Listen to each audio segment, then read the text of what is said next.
Hello and welcome back to the Goat Cave podcast. Today's episode is actually going to be a little different because it's a solo episode. So I'm just going to be sitting here talking to you guys, telling you, what's going on in the BMX world right now. So first up, we've got my buddy Craig Waltz from Michigan. He used to ride BMX about 20 years ago. He's 35, and he's actually just looking for more people to ride with. So if you're from Michigan, hit up Craig at Craig A. Waltz on Instagram and send him a message. See if you guys can meet up and go and ride. We recently passed 750 cities worldwide with listeners. So I just, I'm blown away by those numbers. Thank you guys so much. We're in 45 different countries now, which insane. I never thought that we would get that far. So thank you so much, everybody, for sharing and listening and everything. Just an update on the No Cap giveaway that we were doing a few weeks back. We have wrapped that up, and all the prizes have already been sent out. I want to thank everybody for joining in on that, and a huge thank you to No Cap for supplying the product for the giveaway. Alrighty, so in some upsetting news, a good friend of mine, James Twynton, has recently went missing. So he was last seen near Banff National Park on his bicycle. So if you guys are out there, please keep an eye out for him. Let me pull up these details for you. So if you are watching it on the live stream, you'll be able to see it now. Yeah, Jay recently has been going through a lot, so I'm just hoping that he's okay. Out near Banff, here is a photo of him. And for the listeners, Jay is 22 years old, 6 foot, slim build, brown eyes, short hair, possibly recently shaven, stubble or short brown beard. He was last seen wearing oversized rain boots, wool pants, a blue winter jacket with black fur. So just really upsetting. If you guys do see James or you have any information about where he might be, contact the local police or the RCMP at 250-837-5255. So just really hoping that Jay's okay out there. He was a guest on our show way back, telling us about how he, went hitchhiking from Toronto to another city. I can't really remember where. I think it was Cornwall. But yeah, Jay's an awesome dude, so I'm just really hoping that he's okay out there. So check in on your friends, guys. Make sure that they're doing okay. This year's been so hard for a lot of people, right? All it really takes, right, is a couple of minutes, and let's make sure everybody's doing okay, right? In BMX updates, we have the winners for the E-fise championship, which was the video contest where everybody would just make a video, send it in, and people would be able to vote on them. So it's looking like the winners for men's park was Logan Martin, street went to Kevin Peraza, flat went to Jean William, and for ladies, Liz took park, Anna High was street, and Aaron took the flatland. So huge shout out to all those winners out there. That's really cool. A lot of those videos were awesome, and there were so many people that entered into it. I actually really liked the way that they did that contest. The only thing I would, really say was kind of weird is that once you made one video, you'd have to go out and make another one if you went to the next round. And I feel like that's a lot of pressure for riders, but also I feel like it's not going to be the best quality riding because you're not putting everything you have and a bunch of time and effort into it. You just have to bang these out really quickly, it seemed. So to anybody that did participate in that, that's awesome, and that's really cool. I definitely feel like it was probably a lot of work, though, So in upsetting BMX news, we recently lost Mutiny Bikes. After 22 years, Mutiny has decided to close its doors and end its journey. Super sad. And, I feel like it was another loss from COVID-19, which is really rough, when I first heard about Mutiny, I remember it was years ago, and it was the Glam bars. If you guys remember those, they had this super cool logo on the side of it. And I don't know, man, those bars were so cool. Like some of the um like different colorways they had. They had like a root beer brown colorway, I believe, that was like trans brown. That was really cool. I really liked those.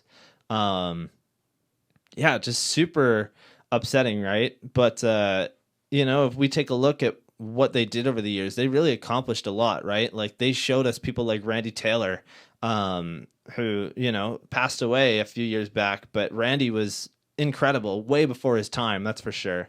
Um, yeah, he rode for Mutiny, and my friend Mark actually has his frame, and I think he's still riding it, which is sick.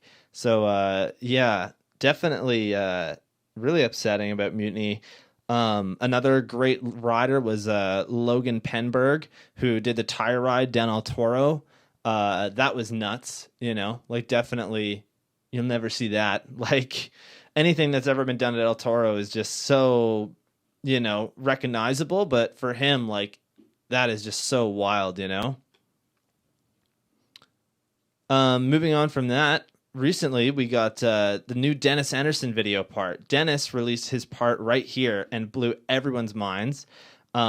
I think it's pretty crazy just to see how far he's pushed BMX with one video part. It honestly is going to be hard for anyone to follow that for quite a while. Dennis has always been the rider that could ride street, park, and dirt contests all in the same day and probably take gold in all of them. He is for sure, top 5 to ever do it. And yeah, let's watch some of the part and we'll go over this. Yeah, anyways, we got this part pulled up now. And it looks like this is the spot that Simone did, I think it was ice to nose manual down on the other side. You can see the rail in the corner there. So I'd assume that's in New York, considering Simone's part was filmed all in New York. This clip here with the over pegs to switch whip is insane. I cannot believe that he did that. It was just such a gnarly clip too, There's another clip coming up here with a roof to tire ride, and that was like just so insane, like roof drop onto, right here onto this wooden rail. That is so deadly, right? Like one attempt, and if you do it wrong, you are so done for. And what I think is crazier about that is that they only had one angle for this. Like as somebody who films, it blows me away that they didn't try and get 2 different angles of this. They probably did, but only kept the one. And what's super gnarly here, too, is that if you take a look, there's a bunch of cars and stuff right next to the rail. So I'll pause it. Yeah, look at that. There's a Honda on this side, and then they've got the truck on the other with the bikes in the back. So that is so wild, It's this gap to pegs. That is so gnarly, And then the wall ride over pegs was insane. This roof drop to rail ride bar on top of the escalator was, I just don't even get it, right? Like it's so wild. So this clip here is wild. Just the roof gap to 180 out. Just so gnarly. And the fact that he 180'd out of it is just even crazier, right? But yeah, it is Dennis. So like obviously, he's got that all day. And then this next clip here with Pat Casey, I thought this was insane. So cool. Definitely the first time in a long time, if ever, for a wall ride to double whip in the streets.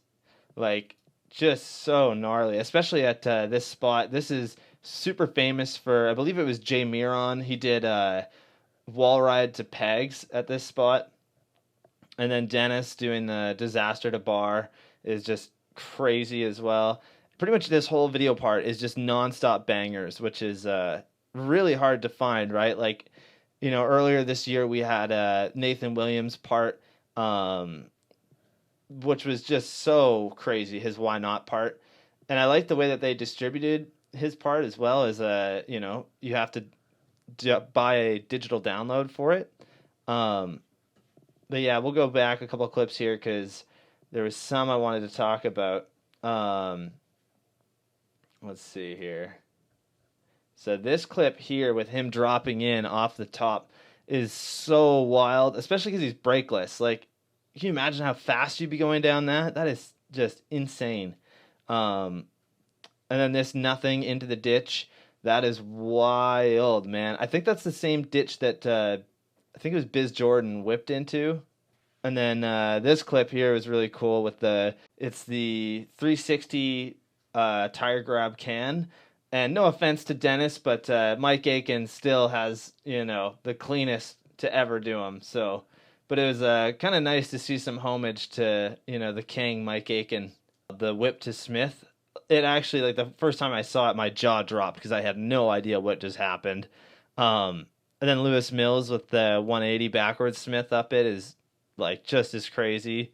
This clip with the rail hop bar into that, like, little bank is just so insane, and the precision in that is just wild too, right? Because when you think about how fast you've got to go at that and how much space you have to land, it's just, makes zero sense. So this next clip definitely took me by surprise when I saw it for the first time. This is the gap whip to wall ride on some crazy, like, fountain structure. And the fact that there's only one angle of that, again, was kind of like, what the hell, man? But, yeah, just, like, so crazy, He's really, this whole video part, like I said, is just non-stop bangers. Like, just so insane. And this was the clip that he posted on his Instagram for the teaser. And just looking at this setup, it is massive. That looks like it's probably close to a 20 stair. And he just, casually 360s over the rail, like, super easy, nothing to it. That's just Dennis, though, This is super wild, the roof to pegs. And I think what's crazier is that Dennis didn't bitch out and do it with the... Oh, I didn't even see that. You can't even do it on the inside because there's a rail that's out to the side, so you have to do it on the outside. God damn, dude. That is just crazy. Yeah, right to the pegs, no problem. I like how the only park clip in this video part is this massive flip whip that he does over the bowl that he 360 whipped years ago. Like, just so crazy, man. I couldn't even imagine doing that, like as a flip whip. It just doesn't make any sense at all on why you would want to do that. Just so crazy. The one thing I really enjoyed about this his newest part is that he's got crazy clips like this with the gap to pegs where it's just so simple, like, it's just a double peg grind, but the fact that you have to gap so far and go so fast is just, check this out. Look at how fast he's got to go to hit that. He literally landed halfway down the rail, too. Like, right there, his peg is now connecting. How wild is that?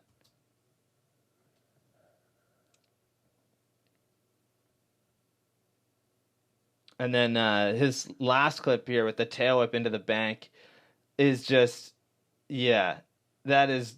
I think he said it was the scariest thing he's ever done, and I could 100% believe that, because, you slip a pedal, you're going down. If you miss your pedals, you're fucked. Like, there's no way to get out of that. Yeah, so, huge shout out to Dennis for that crazy part. Yeah, it'd be interesting to see when, whose part comes out to rival that, because realistically, like, no offense to Nathan Williams or anything, but his part that we had to buy... I felt that Dennis's part was way better. Like, the clips are way larger. They're crazier tricks. He's got, like, he went kind of more simple with it where he didn't have too many tech tricks or anything. But I feel like that was the way to go with this. So, yeah, that's Dennis's new part. If you guys haven't checked it out already, definitely go and watch it because I am not able to describe how incredible it is. Go check it out. Alrighty, guys. So, let's talk about why it's important to ride as often as possible. So, recently, basically just this whole year, I felt really off on my bike. And, I feel like because I really wasn't riding too much this year up until, kind of lately. So, the year started out and I think I rode like maybe twice at an indoor park, so far this year. So, really, I didn't get to start riding until probably March or April.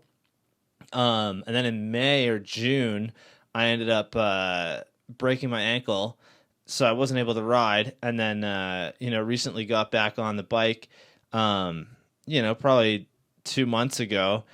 And ever since then, I've just had a hard time with the certain tricks that I'm doing and whatnot. And I think with the way that 2020 has been, it's been pretty easy for people to fall into kind of a depression.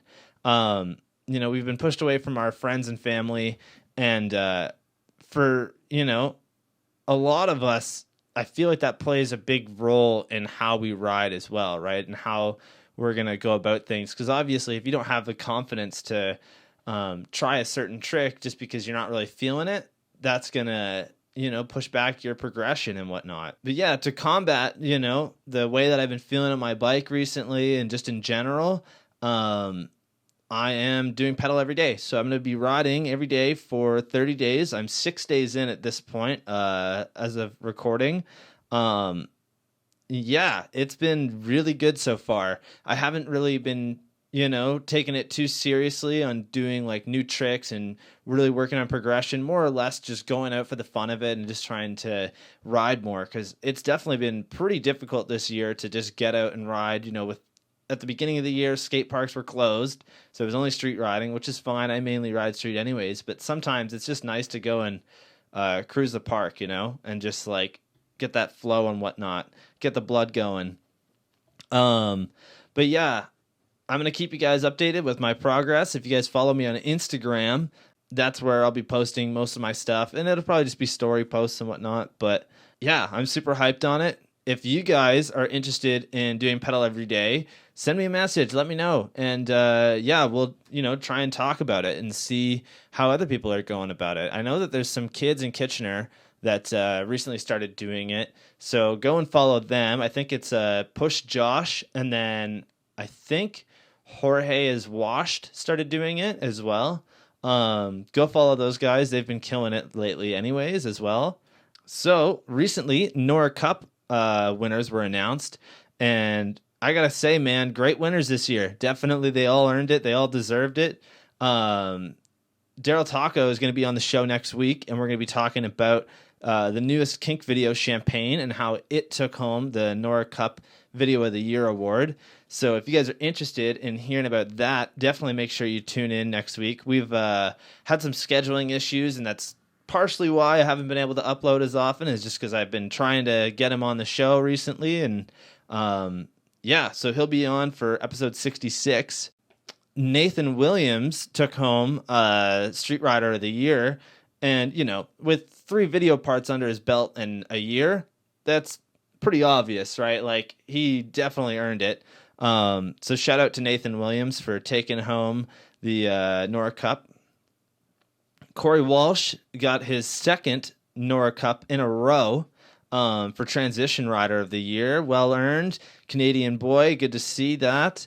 Hannah Roberts took home Nora Cup for the ladies, which super rad. I think that Hannah is really one of those riders that's been progressing female BMX faster than anybody else. Like, it's definitely a toss-up between her, Ellie Chu, and a couple of those other ladies.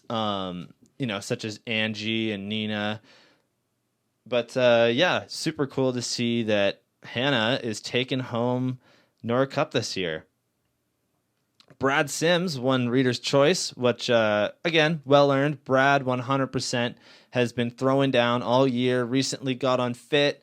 His fit part was incredible. And I think we all kind of want to be able to ride like Brad, right? Like, just the way that he's able to maneuver his bike and the bike control that he has is insane. So, good on Brad, man. He 100% earned that. And last but not least, Terry Adams took home Flatlander of the Year. And I think, the best part about that was the video that he posted on his Instagram of him actually getting the award. I guess Brock Rayford showed up and gave him the award, and Terry definitely, had hit him right in the feels. That's for sure. He is pretty stoked to be getting an award. That's for sure. You can tell that it really means a lot to him, and I think that is what makes that whole situation so cool and so rad, right? It's good to see that, like, he's still humbled by that. You know, he's not just like, oh, well, another one. Like, he is really, you know, he truly believes that, like, a lot of people could have won it and that he definitely didn't need to. So yeah, shout out to Terry. What are you doing, Rabbit? Get down. Nibbler is back on the desk, so I'm going to have to kick her off. I'll be right back. Yeah, so if you haven't seen the video of Terry getting his award, go to Instagram and check it out. All right, guys, I'll tell you this. You know it and I know it. It's easier to buy bike parts online nowadays. And where better to get them than the one and only Harvester Bikes? That's right, we're talking about some of the best brands in BMX being sold all over Canada from a bike shop who cares about you and your local BMX community. If you've met Ant before, you know this dude puts his heart and soul into BMX. Whether it be with his huge YouTube channel where he builds some of the coolest bikes, or his Wednesday night shop rides that have played a huge role in the greater Toronto area, or the fact that he is shipping bikes all across Canada for the best prices. Harvester Bikes is your one-stop shop for all your BMX needs, whether it be new great quality bikes or parts from brands like Cult, Fit, We the People, Sunday, and so many more, or you're looking for mid-school or old-school parts for your collection. Harvester Bikes does it all. I'll make it pretty simple for you. If you're not buying from Harvester Bikes, you're not supporting the best BMX shop in Canada. Head over to Harvester Bikes today and get some free HVXgoat stickers with your order for a limited time only. And a friend of the show, Chijoke, actually just released a 2020 video, and it's not very long, so we're going to check that out right now. There's a couple clips in there that I definitely want to talk about. One of them would be the 180 or the manual 180 drop right at the beginning, and then he's got a Foof Ice to Fakie clip that was really cool, Pegs to Crook 180, and the second last clip and the ender are really rad as well. So let's pull up this video and talk about it. Alrighty, here we go. So, yeah, right off the bat, that quick Manny 180 drop was super crazy. Chijoke is just such an unbelievable rider too, you know, and really rad guy. Anyways, he filmed this whole thing with Joel Fortin. It's a VX video. Here's the Foof Ice Fakie. I thought that was super cool. Definitely good brake usage, good peg usage, and yeah, Chijoke is known for that. You know, he's an unbelievable brake rider from Southern Ontario, holding it down in Toronto. This clip coming up here is super wild. I love this. The Pegs to Crook 180. Definitely good usage of that spot, and good to see people riding like mellow kinkers like that. Those are super fun. This 540 Hurricane on the sub box is super cool. Good brake usage again. And this Abubakar to Predator grind, Fakie Predator, was insane. That's so wild. And then another Abubakar to Pegs. Yeah, man, just so crazy. Hell yeah. But huge shout out to Chijoke as well as Joel Fortin for, you know, making a great 2020 video part. Last week, I had the chance to go and ride Trashcan Mike's barn ramp, and I gotta say, what a day that was. Mike is a super knowledgeable guy that has been a part of the scene for decades now. As someone who has raced and rode freestyle for years, he has seen it all. His ramps were awesome, and everything was super tight. He has a crazy amount of sync pop in there, and the roof is low in spots, so definitely made for some scary moments. But anyways, here's the clip of me, you know, carving around here. It's almost like a bowl in a barn. Yeah, just super cool. Everything was really tight, and yeah, it definitely was a lot of fun to get some lines through there. And something that you know, I kind of didn't believe him on, and he was telling me is that it's actually glow in the dark, that ramp. So there's certain lines and stuff that he's painted throughout there, so you could literally ride it when it's pitch black in there. And we had the chance to check it out. And I was trying to get photos, but it's so dark in there that you actually can't get any on camera, at least on your phone camera. I had my mirrorless camera with me, but I ended up killing all the batteries before I could get some photos of it. But yeah, so we're going to try and get Mike on the podcast at some point. Just another great Ontario legend. And in a few weeks, I'll actually have an article on Mike and his ramps on my website. So when I have that ready, I'll let you guys know, and you can check it out there. All right, so moving on from Trash Can Mike, Skatepark Roulette round 3 is October 17th. So far we've done 2 Skatepark Roulettes, and for a third one, and probably the last one for 2020, it is going to be starting out at Woodstock Skatepark at 8:30 a.m. From there, we'll be going to Ingersoll, Tillsonburg, St. Thomas, and probably Port Stanley if we have time. Shoot me a message if you're interested in meeting up with us. The last 2 trips have been amazing. I don't know if you guys have checked them out on our YouTube channel, but yeah, it was a lot of fun. I think that the idea that Caleb came up with for Skatepark Roulette was just so cool, right? Like, there's so many parks out there, and realistically, like, our crew, we had a hard time just picking spots to go and ride at some point. So why not just, let Google pick for you? Moving from that, we have some fan questions for today. So I posted a thing on Instagram asking what topics to cover, and I got quite a few messages from you guys. So right off the bat, Caleb Smith sent in an interesting topic to cover, and he had this to say.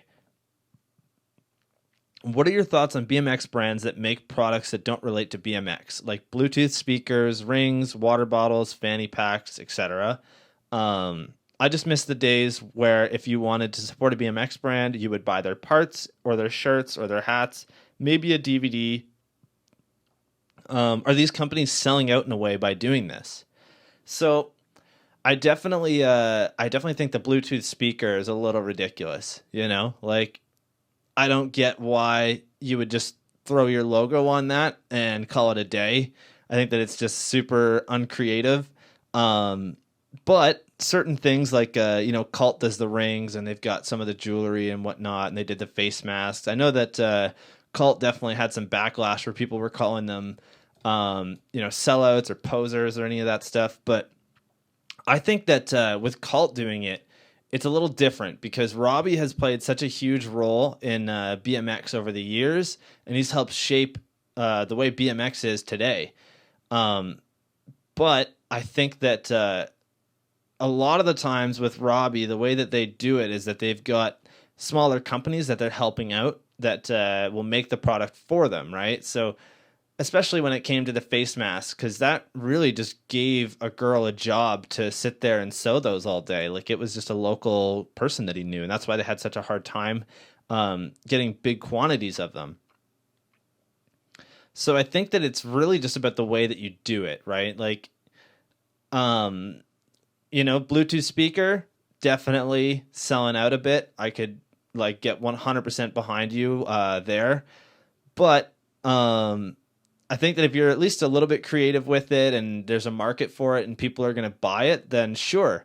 Yeah, I don't know though. I'm like, realistically, you should probably work on some other stuff more related to BMX. Even just like more shirts, more clothing. Like Cult has the chino pants, and those are pretty cool. Like, I think that the way that Cult goes about it is interesting because they kind of look at the way that skate brands have been doing it for years, and skate brands know that they can't just make money off of skateboards, so they have to make everything, right? So yeah, I think that there's a certain point where you're essentially just slapping your logo on everything and calling it a day, and I don't really like that. But yeah, like, if people buy it, then sure, why not, right? Yeah, and then Scott Loyce sent in this next one, which was, have you rode the new skatepark in Ayr, Ontario? I have not rode it yet, but I'm going to go and hit that up very soon. It looks super good. I'm really interested to see how that goes. About time that we got another local park, somewhat local to where I am. And if you're from Southern Ontario and you want a new park to check out, go and check out the new Ayr Park, because it is definitely, from what I've seen online, it looks awesome. Yeah. Another one from a listener. How should people stay healthy mentally during upcoming Thanksgiving weekend? A lot of us won't be able to visit family with the latest COVID restrictions. So right off the bat, for any of my American listeners, this coming weekend is actually Canadian Thanksgiving. So yeah, with the restrictions that we've kind of got in Southern Ontario, it's looking like a lot of people won't be able to visit family, which is a little upsetting, right? Like Thanksgiving is a time where you would want to sit down and visit. But I think the best thing to do is, maybe you have roommates or you've got a significant other that you're living with. Just do your own Thanksgiving, right? Like go out, grab some food, hang out, really just look back at what you're thankful for, right? Maybe do the Zoom thing. I know a lot of people are into that, but I would say right off the bat, go and ride, go out, enjoy your day, get some fresh air. I think that'll definitely help. It's a lot better than just sitting inside. Yeah, that's my advice. This next one is from James, and he's wondering if we're going to have any merch coming out soon. So, James, yes, we're going to have some stuff coming very soon. I got some stickers being made. I would like to do another pin pack. And I've been looking into shirts, and the only problem I'm having with shirts is that they're looking like they're going to be kind of expensive. And I don't really feel comfortable trying to sell you guys a t-shirt for $30 a shirt. Like I just don't, it's one of those things that I just don't really like that idea. I would love to be able to just sell them for 15, but it's been pretty difficult to try and find somewhere that'll do it for super cheap where I can at least cover the cost of it and I'm not losing money. But I think that if people don't mind paying $25, $30 for a shirt, I'll do a pre-order thing online, so I'll only make the amount that people are gonna buy. So if you are interested in getting a shirt and you don't mind paying 25, 30 Canadian dollars, hit me up, let me know, and I'll put your name down on the list and we'll get something going. And then the last question for today is kind of it really hit me different, and I think that it was such a great question. I really got to give a huge shout out to your favorite uncle on Instagram for sending this in. He asks, what is the most unexpected realization you've made about BMX since starting the podcast? I'm not looking for so much of a single fact that you've learned, but looking at BMX as a whole. What was surprising to learn since you've started? What is something that your eyes are now open to? So I really had to sit there and think about this a little bit last night. And I actually wrote a pretty big answer because I didn't want to come in here with just, some shitty answer. So I hope that everybody kind of gets where I'm coming from with this. But my reply to that would be everyone who rides BMX has a different story, and the way that we ride, the people we ride with, and where we ride will all help guide that story.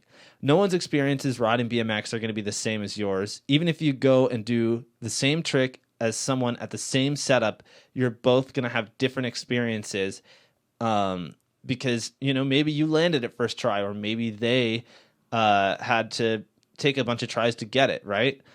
But, you guys both put in the time, and you both have different stories to tell. After riding for so long, you're going to have so many different experiences to help shape who you are as a rider, as well as the person that you've become.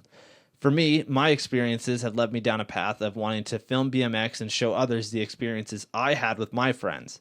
That is why I filmed 2 DVDs. And, really just to show our stories with the world. Then I got to a point where I wanted to hear other people's stories, people from all over the world, and their experiences riding, while still being able to show others. So I started this podcast. Since then, I've been able to have some amazing guests on here from all over the globe. The other day, I took a look back at some of the people that I've been able to speak to, and it's amazing to see so many riders that I've looked up to are just normal people with everyday lives outside of BMX, and that they are willing to take the time to do my show and share their story with me and each and every one of you. I think that what really blew me away was the fact that so many guests that I've had on here are just as interested in hearing my story as I am with theirs.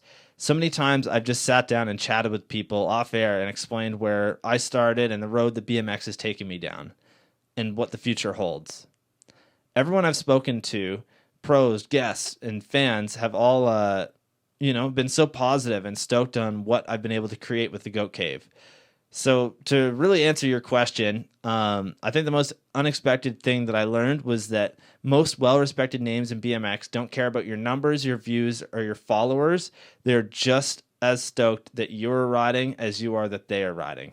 And they're just as stoked that, you're doing something within BMX.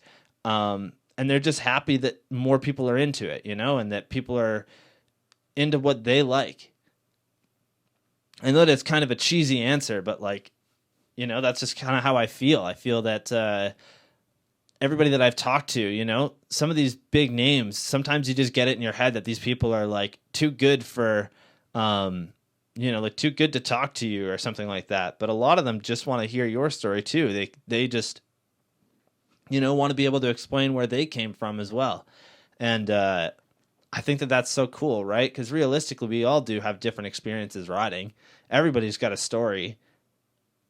Some of the people that I talked to were just really cool.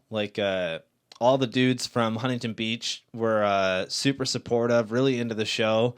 And they were just really cool about everything, And I think that it's just sometimes, you get it in your head that people have 100,000 followers or something like that, and that they're just not going to be interested in what you have to say or, even what you do as a rider.